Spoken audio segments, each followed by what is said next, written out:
iTunes. How do you like Dash Radio? Like, do you feel like it helps your podcast? Oh, yeah. Yeah. Definitely. I mean, I asked my point person there about analytics, and they're just now starting to kind of get all that going. So I'm going to be pretty happy once I finally get some numbers back as to how many people are listening and where. And they're also going to be going international this year. So they're breaking out of the United States and Canada. And so people all over the world that have been following me on Twitter are now also going to be able to hear current episodes on Dash. So that's cool. I'm excited about that. Is there any chance for you to get more nights, or are you like the schedule you have is the schedule you're going to have? Well, they already play my show 6 times every weekend, so I probably get more airplay than like Snoop Dogg does. DJ Snoop, awesome. Superlicious. Yeah, that's crazy. Yeah, I program the whole show. I dial everything in, so it's pretty much produced and hosted and everything by me. So yeah. I put together the list, I put together the songs, and do all the research and produce it, edit it. And you just turn it over to them? Yeah, pretty much. I mean, when I finish it, I just kind of upload it and send it off to them, and then they put it in their system. No, they've never asked me to change one thing ever. So it's just goes as is, and I've gotten nothing but positive feedback from them. So they are apparently pretty stoked on what I'm doing. They're like, keep doing what you're doing, and that's awesome, man. I mean, I actually went to Dash Radio for the very first time last week in Culver City, right? Yeah, no, it's in Hollywood, because it looks like I may have to start using their recording studios. Really? Yeah, some situations were happening where I was recording, and because the studio's moved and some of the equipment's different, and they don't take flash drives now at the old studios. That's how I bring in all my songs, is on flash drive. Got it. So I went to Dash to record the last episode, and it was, there's going to be some bumps when you're on a new recording program and a new system. So I had to kind of, learn it on the fly, but it was cool. I mean, they gave me like a 15-minute tutorial. It's really all you need on most of these recording. And they just let you go? Computer programs. Yeah, they just gave me a studio and said, here, go. And I mean, it was a little rough. I was, the actual final product sounded a little bit different than I was used to in the old studios. But I mean, that again, it's just going to take a few shows to kind of get it all dialed in and fine-tuned. And I think in another, 1 or 2 shows, I'll have all the levels, like I said, just dialed in and for, have a template of where to put, all the levels and everything. So it'll be cool. How intimidating is that mixing board when you walk up to it? Their mixing board? Yeah. Oh, I'm not intimidated by that at all. Really? But he also works at another radio station. Yeah, I mean, I work at a radio station where the mixing board is like probably 3 times the size of that. Dang. I mean, at KLOS, I came in last night, actually. One of the sports talk show hosts came in with one of his lady friends or whatever, and showed her, brought her into the main studio where I was working, and like I could see it in her eyes. Like the place does look like the bridge of the Starship Enterprise. There's so much shit there, and 10 computer screens and just racks and racks of equipment and this huge mixing board, and it looks daunting. Yeah. And I told her it's really not all that. I mean, we're using a minuscule portion of this stuff. But so you're not changing everything every time you go in? As far as recording Martian Landscape? Or? No, I just mean like when you walk up to the mixing board when you go into KLS, is it pretty much like it is what it is when you walk in, or are you changing it every time? I mean, a lot of stuff is pretty set up. I mean, the person who leaves the studio before me usually kind of sets it up for me, and that's kind of the etiquette. We'll set it up for the next person. But yeah, I mean, there's definitely stuff that's gone wrong. Like I've come in for my shift, like even 2 weeks ago, actually, came in for my shift, and both computers for the commercials and for the songs completely took a dump. Oh, like we could not load the new logs in. So I was basically having to manually insert songs into the log from the day before. Dang. Like CDs? No, but it was still on the computer. But yeah, I did have to have some songs on CDs as backups. Jeez. And I mean, but look, I mean, back in the old days, like when I was first doing college radio, we were playing records, and having record after record after record. I mean, this was before we had carts and stuff. I mean, it was primitive. So, I mean, the fact that we even still have computers now is still a godsend. Do you have it where, like, do the different hosts that host shows on radio, do they have their own preferences? Yeah, we have another computer that we call the Stinger. And on the Stinger, every host has their own page full of sound effects. So when I engineer, like, we have a show on Sunday mornings called Sports on Tap. And we have all the sports songs, and we have all the sports bumpers and the sound effects. And then after that, I switch over that Stinger page to the Breakfast with the Beatles, because when we do Breakfast with the Beatles, we have a whole different intro and different songs and different bumpers and rejoins, as we call them. Yeah. So yeah, I mean, every host has their own stuff that they like to put into the system and tell their board operator or engineer like what to play and stuff. And once you start working with a host, you get to know their nuances and what they like, and it's especially important to learn their pace. And, when to hit that cue or when to hit that bumper or when to hit that song so that you're not cutting them off. I mean, when you learn their timing and you kind of get in that chemistry with them, that's what's key. It's funny because we've talked about it so many times that, like, I'll be driving. Right. And I'll hear things and I'll like say, because I carpool with Drew, who does the Infamous Chronicles with us. Right. And I'll say to him, like, oh, that person missed the cue on the commercial there, or like when the mics are still on and they're in the commercial, that happens sometimes. Oh yeah. And I'll be like, oh, that producer's not paying attention. Or there was another one was just the other day. Oh, all the songs were wrong on the car display. Everything was one song behind. Oh, funny. And I'm like, oh, the guy. Well, there's some times where the computer system, like at KLOS, it'll completely go haywire.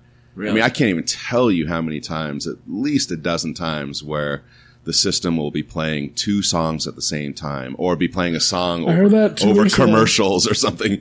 And it's just like, oh, here we go again. Like you just got to like breathe. You can't panic in those situations. You just have to take a deep breath and push, the right buttons to stop it, fade something down so it doesn't sound so abrupt like you're just completely Do you like apologize? Pulling the e-brake. Oh, no.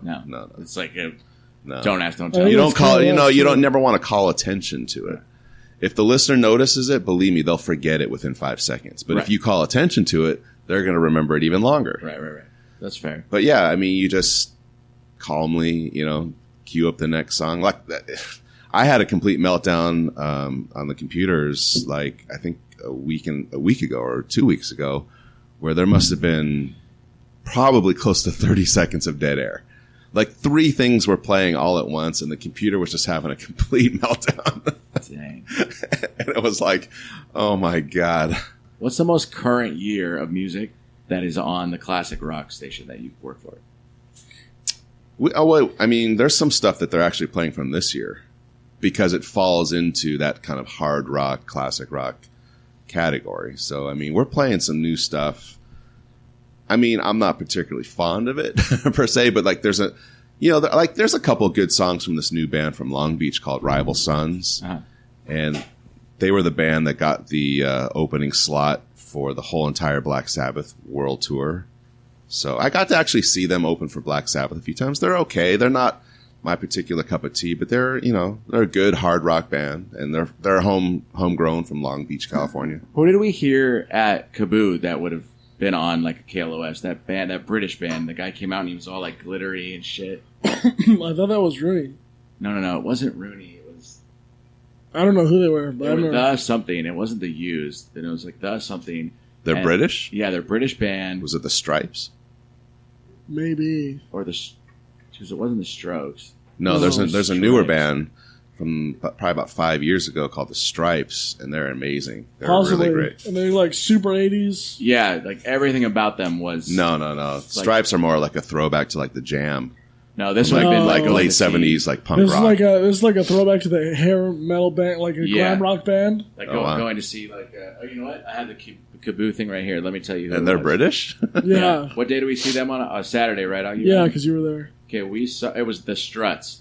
The Struts. The Struts. Cool. Yeah, and the guy came out and he was just Steven Tyler up the ass, dude. Wow. He just, everything about him, bandanas. Did he have the long hair and all? Oh, yeah. Yeah, everything. Wow. Even the music sounded That's cool. I mean, I'm not sure if I were in a new band if I would be emulating Steven Tyler. I'm not saying he was emulating. I'm just saying like that era. Yeah, whole, no, that's cool. Like really cross-dressy, hairbandy kind of look. That. Speaking of, I was just before I came out to record with you guys. I was watching the Twisted Sister documentary. Oh my god, it's great, man. Good. I'm not even halfway through it, and I'm already enthralled. I mean, I love Twisted Sister, though. I mean, and that's one band that's kind of like that glam, you know. But they're so misunderstood because they became popular with a few really big hits. You know, like "We're Not Gonna Take It," right? Like in the early to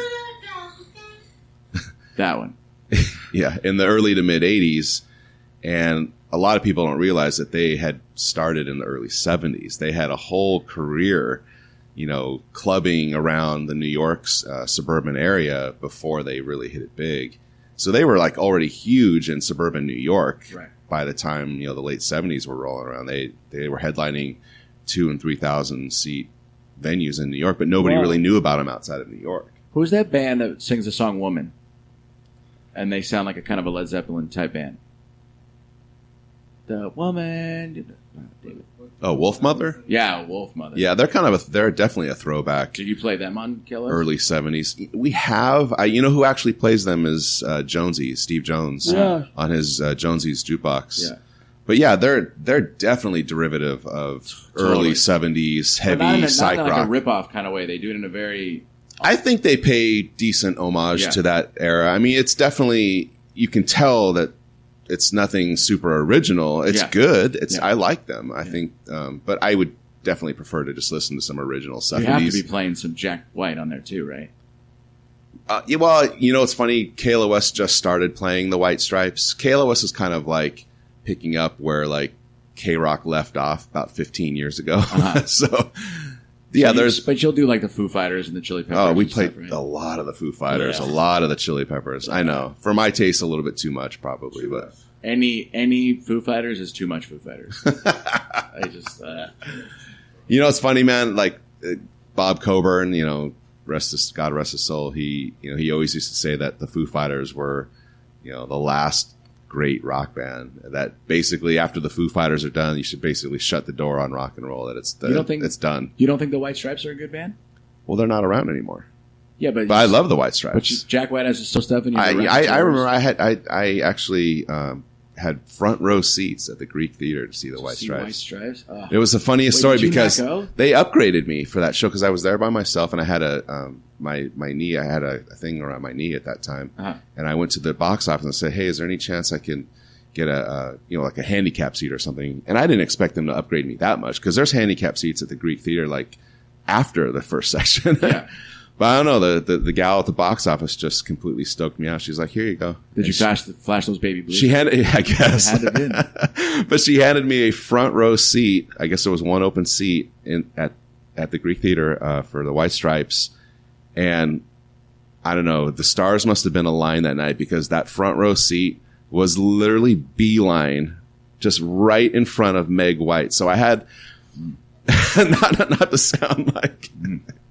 a perv here, but I was like, I watched her porn. No, but like to see her bouncing on that drum stool for 2 hours, it was like, thank you, Jesus. Yeah, you know? She's hot, man, and she's a hot girl. No, she's super cute. I think she's really cute, and I mean, I'm not gonna lie. I mean, it was fun to sit there, you know, in the front row of the White Stripes show for 2 hours watching Meg White just bouncing up and down on that drum seat. Did you ever see the White Stripes live? No. Really? Unfortunately, no. I've seen Jack White by himself live at Coachella. Yeah. But not the White Stripes. I saw the White Stripes a long time before that show. I saw them at like the El Rey and when they were first coming up. They've been good since they came out too. Yeah. They didn't have like a growing up period. They were just awesome out the gate. Jack White is like, I would say, is the most like revolutionary like artist that exists in this current time. He's definitely... He has a vision. He has a rare, unique talent. I think that it's very few people have what he has. Yeah. That ability to kind of make something super strong out of such minimal guitar work. You know what I mean? Like he kind of stripped things down to like this garage rock level. And does it? He does it, but he does it extremely well. Yeah. One of the interviews I heard from them is he literally said like, "This is all premeditated. I was